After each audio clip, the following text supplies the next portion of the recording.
Dans cet enregistrement, je vais parler une fois de plus de facture électronique, mais cette fois-ci pour vous annoncer une bonne nouvelle. Je suis prêt réglementairement pour le 1er septembre 2026. Alors rassurez-vous, ça va pas être de la théorie ni une redite des épisodes précédents, mais plutôt ce que j'ai fait pour mes entreprises. Et vous allez voir que ce n'est vraiment pas sorcier ni très long. Je vous invite néanmoins à écouter les derniers épisodes si vous ne l'avez pas fait. Je vous mettrai les liens dans la lettre d'information de cet enregistrement. Et d'ailleurs, si vous n'êtes pas inscrit à la lettre d'information, vous pouvez vous y inscrire avec le lien en description. Alors, qu'est-ce que j'ai fait ? J'ai tout simplement inscrit mes entreprises à la plateforme agréée SuperPDP. Sans transition, nous allons commencer par cette première partie sur l'inscription à SuperPDP. Je vous mettrai le lien de SuperPDP dans la lettre d'information de cet enregistrement, même si je vous l'ai déjà communiqué par ailleurs. Avant toute chose, je vous précise que je n'ai aucun lien direct ou indirect avec SuperPDP et que je ne bénéficie d'aucune rémunération quelconque pour mes contenus sur ce prestataire. Je suis juste un utilisateur satisfait par ce qu'il propose et je le dis, c'est tout. Alors la première étape, ça a été la création du compte chez SuperPDP. Alors là, il n'y a rien de particulier à dire. C'est comme la création d'un compte chez n'importe quel autre prestataire lambda. Par contre, il faut configurer un deuxième facteur d'authentification. C'est obligatoire.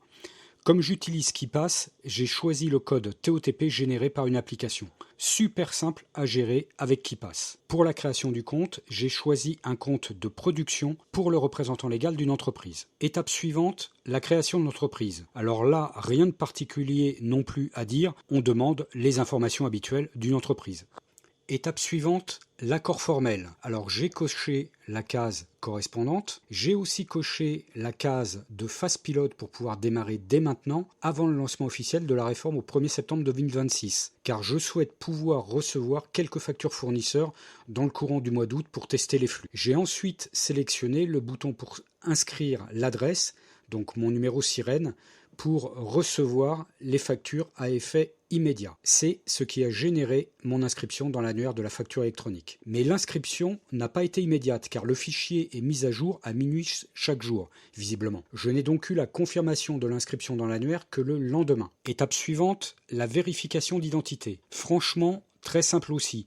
Ce n'est pas comme certaines où il faut parfois se filmer en face caméra, tourner la tête d'un côté et de l'autre et s'y reprendre X fois avant que ce soit validé. Donc là, bravo au prestataire qu'a retenu SuperPDP. Ensuite, j'ai saisi nom, prénom, date de naissance et photographié mon justificatif d'identité recto verso. En l'occurrence, pour moi, c'était la carte d'identité. Et c'est tout. L'identité a ainsi été vérifiée et validée. Autre étape, les statuts de l'inscription. Dès que la vérification d'identité a été validée, l'interface du site PDP a basculé sur une page de l'entreprise avec 3 lignes d'annuaire au statut en cours. Après quelques secondes et un rafraîchissement de la page, le statut est passé à OK. Au final, le temps pour cette inscription, 10 à 15 minutes maximum. C'est franchement très rapide et pas compliqué du tout. J'ai ensuite pu créer ma deuxième entreprise. Et là, ça a encore été beaucoup plus rapide, sans la vérification d'identité. Étape suivante, la vérification dans l'annuaire de la facture électronique. Donc je vous mettrai le lien de l'annuaire de la facturation électronique dans la lettre d'information de cet enregistrement. Bien que SuperPDP m'indiquait que c'était OK, j'ai quand même malgré tout voulu vérifier directement dans l'annuaire de la facture électronique. J'ai bien fait car quelques minutes après, l'adresse de facturation électronique était indiquée comme non active et sans plateforme agréée rattachée. Normal car la mise à jour dans l'annuaire semble être faite tous les jours à minuit.